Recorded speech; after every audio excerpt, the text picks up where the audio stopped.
So, I can just blow them off if it's important. Right? You know what? I like being last.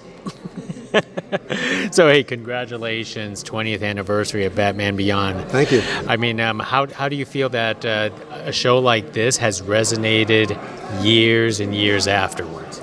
I'm really gratified with how the show has aged and how people respond to it. I think we were telling stories that were ahead of their time when we did it.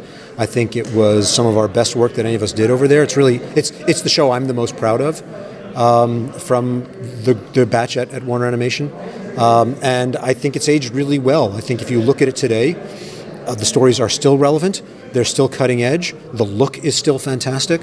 I don't think anybody, picking this up for the first time is going to go, "Wow, this is a 20-year-old show," and it's going to feel current. It's going to feel like we're doing this today. When you were developing the stories 20 years ago, did you know it was going to be like this? Oh no, of course not.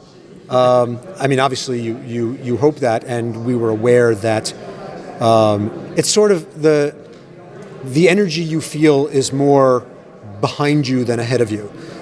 When you're writing into a body of work as rich and seasoned as Batman, you're very aware, of how high the bar is, and all the stuff that's come before.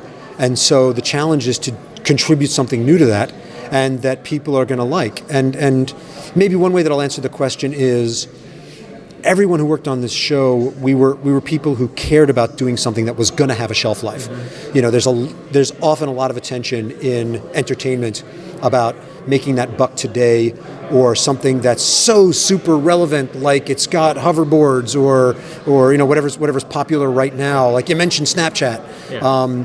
That it doesn't. You're buying eyeballs today at the expense of shelf life tomorrow. And we all, to a person, cared about making something that would stand the test of time. That's very different from saying we all believed it would. It was a goal, and I'm glad it worked out. And before I let you go, yeah, one of the things that I want to ask you is that you have brought on so many storylines, so many characters. What was your proudest one? My proudest moment? Well, for me, it's probably Zeta, and I know that's it sounds very self-serving to say that, but aside from the fact that I got to create a show and that Zeta had a life after Batman Beyond, the original Zeta episode, which when we made it, we had no intention of doing a spin-off. It was just a one-off. That episode came out really good.